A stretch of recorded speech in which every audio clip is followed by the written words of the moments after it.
Things you must know about aspartame or equal or NutraSweet. First of all, the long-term use may be associated with obesity. Why? Why would that be? Well, according to the National Institute of Health studies, there was a significant increase in body weight and fat mass with the increased use of this sweetener. It may affect bone health, reproduction.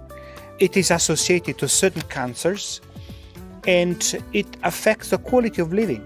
And you get obesity because of the consumption of unhealthy diet, because of low physical activity. A study from the University of Minnesota Medical School led studies, and the increased use of artificial sweeteners increased the body fat adipose tissue.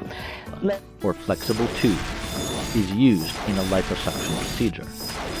In this example, the cannula is inserted through a small hole into the abdominal fat tissue to remove excess fat deposits. Then you look at the World Health Organization, and they don't recommend non-sugar sweeteners, which include aspartame. So it doesn't seem to help with weight control in the long term.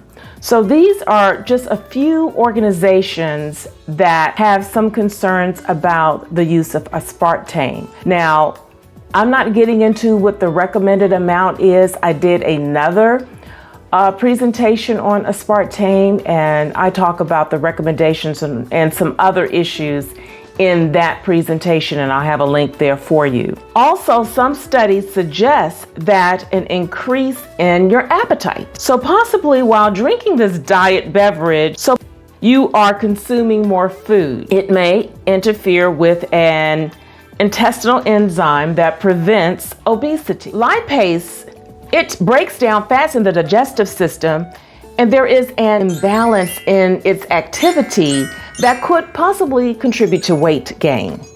The increase of lipase, you have an increase in your fat absorption, and that would lead to weight gain. Another major concern is diabetes, and that's type 2 diabetes and or non-insulin dependent diabetes mellitus. This type 2 diabetes, well, if you're going to get the obesity, and there is an association between obesity and type 2 diabetes. Obesity seems to cause insulin resistance and the beta cell dysfunction.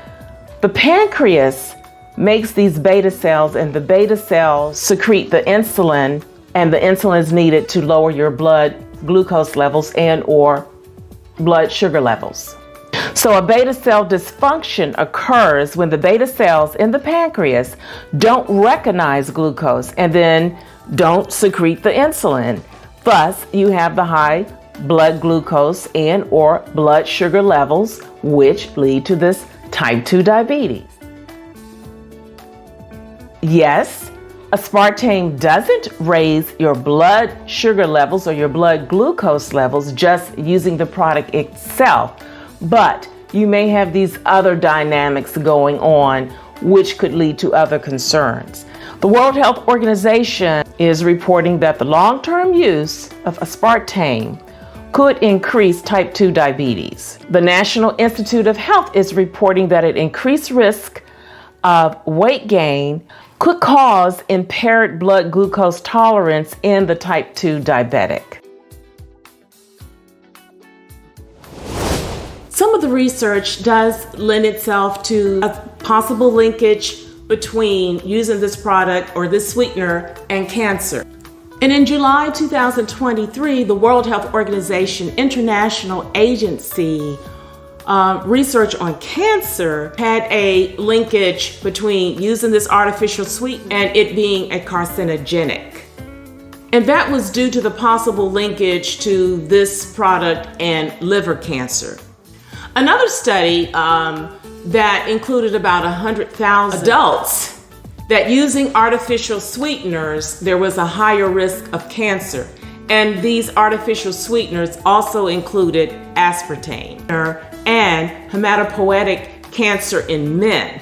Hematopoietic is the formation of blood in blood cells. So they do seem to see some type of a linkage, but studies need to be done in humans to make more of a strong evidence regarding that. The Food and Drug Administration has aspartame on its GRAS list, generally recognized as safe. I would not recommend using it on a regular basis and certainly not for a long-term period. Well, I'm Das, I'm out. Thank you for watching. And I will be talking on other areas of diet and health. We usually post programs in the after party on Thursdays and sometimes on a Monday. See you next show.